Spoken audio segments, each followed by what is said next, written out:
안녕하십니까, T송입니다. 오늘은 주식의 기초, 정배열 차트와 역배열 차트, 그것을 알아보고요. 정배열 차트와 역배열 차트의 참뜻을 알아보도록 하겠습니다.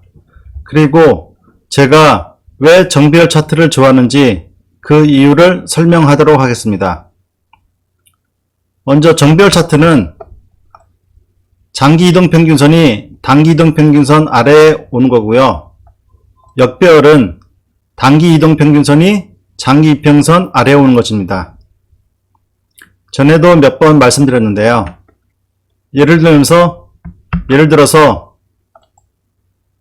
21선은 당일 포함 20일 동안의 종가 평균선, 그리고 120일선은 당일 포함 120일 동안의 종가 평균입니다.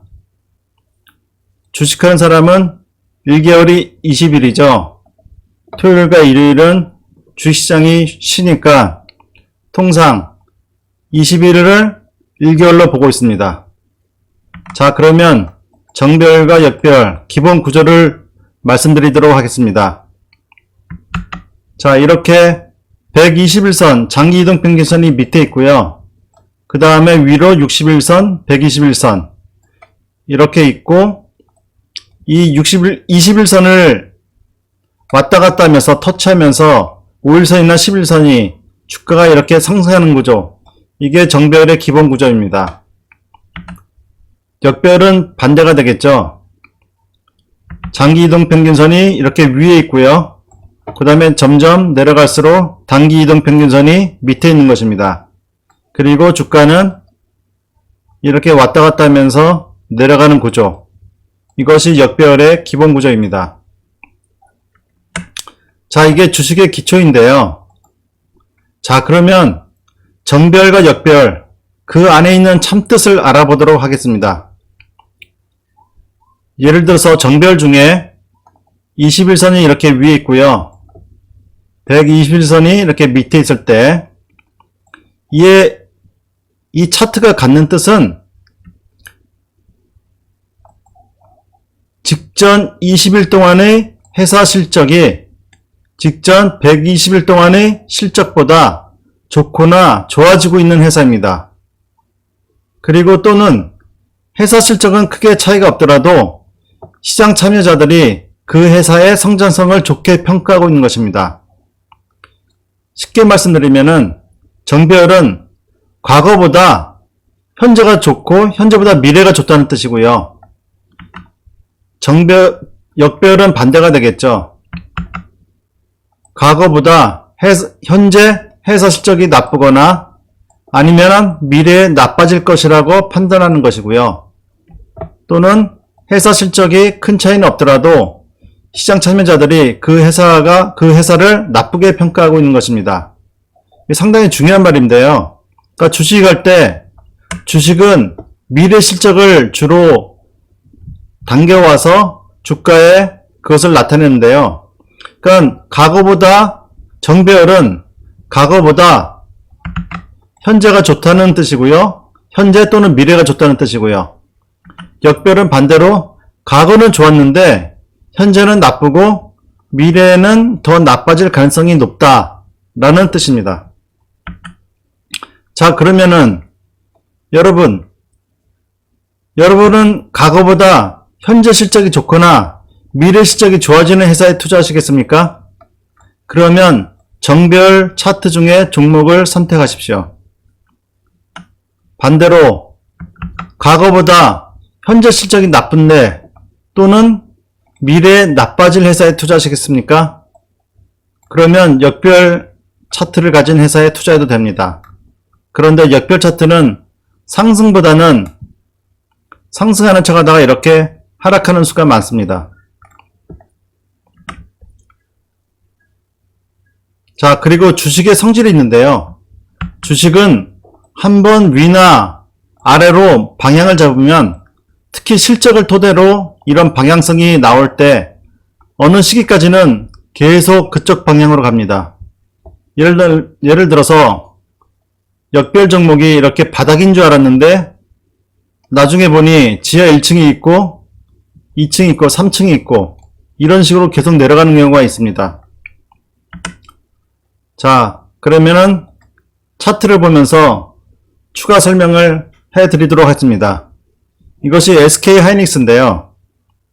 SK하이닉스 일간 차트인데 최근 투자자들이 이 주식을 갖고 있는 투자자들은 소가리를 하고 계실 텐데요. 자, 이 분홍색이 121선, 이 파란색이 61선, 빨간색이 21선, 이 검정색이 5일선입니다. 완전히 역별로 되어 있는데요.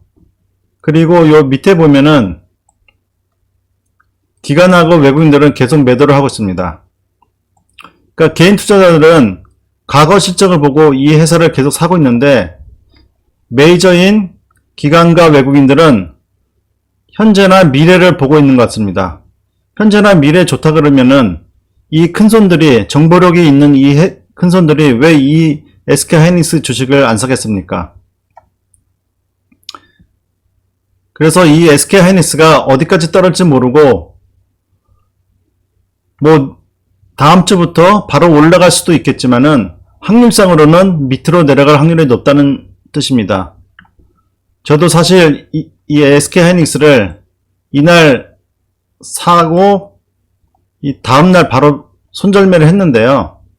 사실 저는 이 양봉이 나오면서 그 다음부터는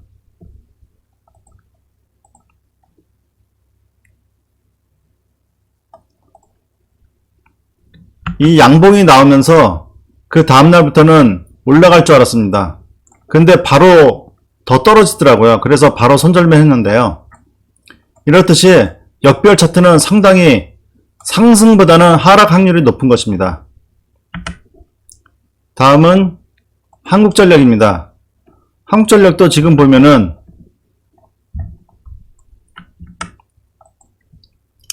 이 121선, 61선, 21선 이렇게 역별로 되어 있는데요.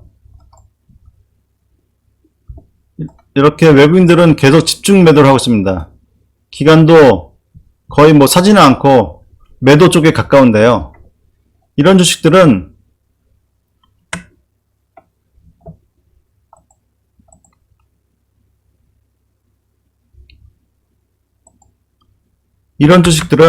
올라갈 확률보다 이렇게 내려갈 확률이 상당히 높은 것입니다.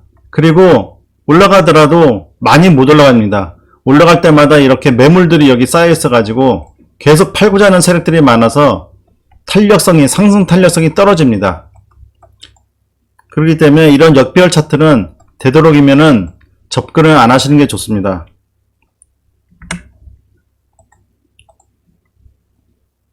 자, 그러면 투자자가 해야 할 일은 무엇일까요?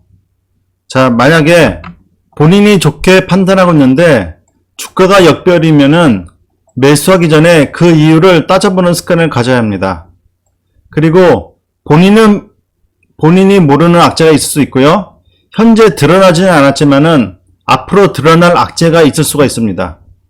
그리고 시장 참여자들이 본인과 다르게 그 회사를 안 좋게 평가하는 뜻이기 때문에 역별 차트를 되도록이면은 접근을 안 하시는 게 좋습니다. 좀 더 가장되게 얘기하면 역별 종목은 묻지도 말고 따지지도 말고 일단 사면은 안 됩니다. 그것이 주식에서 실패하지 않는 길 중에 하나인데요. 주식에서 실패하는 것이 너무 고점에서 샀을 때, 이런 고점에서 샀을 때 그 다음에 손절매 못 해가지고 계속 떨어지는 경우, 이럴 때가 또 실패하는 거고요. 그 다음에 다음 두 번째는 어느 정도 고점 치고 하락해가지고 바닥이라고 생각했는데 이게 바닥이 아니고 다시 지하 1층, 2층, 3층 이렇게 내려가는 경우, 이랬을 때 어떻게 대처를 못하고 계속 대처를 못하고 이 손실난 종목을 갖고 있을 때, 이것이 주식할 때 실패하는 그 큰 실패 중에 하나인데요. 그러니까 되도록이면은 이 실패의 확률을 줄이려면은 역별 종목은 되도록이면은 매수를 안 하는 게 좋습니다. 자, 그러면 여기서 질문이 있을 수 있는데요. 첫째는 역배열인 주식이 언젠가는 정배열이 되지 않을까? 실적이 안 좋았던 회사가 언젠가는 다시 좋아지지 않을까?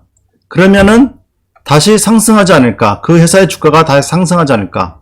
그때를 위해 주식을 사놓고 기다리면 안 될까? 장기 투자하면 안 될까? 주식은 사고 파는 게 아니고 장기 투자하는 것이라는데 장기 투자하면 안 될까? 이런 질문이 있을 수 있고요.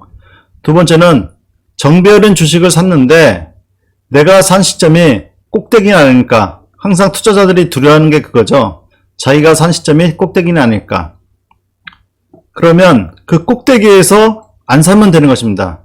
꼭대기에서 매수하는 것을 피하는 방법이 있습니다. 자, 이 두 가지에 대한 질문은 제가 다음 시간에 유튜브에서 말씀드리도록 하겠습니다. 고맙습니다.